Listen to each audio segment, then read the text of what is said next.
Hawaii's governor, David Ige, declared an emergency in the U.S. state after heavy rains brought floods, landslides and fear of dam failures, and authorities ordered the evacuation of several thousand people from communities threatened by rising waters.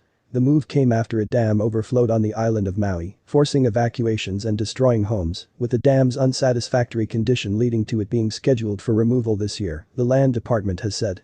The emergency proclamation makes state general funds available that can be used quickly and efficiently to help those impacted by the severe weather, Ide said on Tuesday. Poor weather was expected to run until Friday, he added, and flood advisories stayed in place for a second day.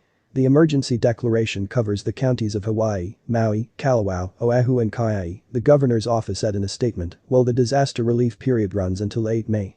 The Honolulu Department of Emergency Management directed people to leave Haliwa, a community of a few thousand people, to the north of state capital, Honolulu. About 4,000 have left the area, according to KITV4.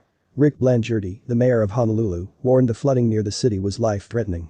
Hawaii News Now reported that 2 people were swept away in raging waters on Tuesday. One of them, a 27-year-old man, was rescued by authorities. A search for the other would resume on Wednesday, according to the report.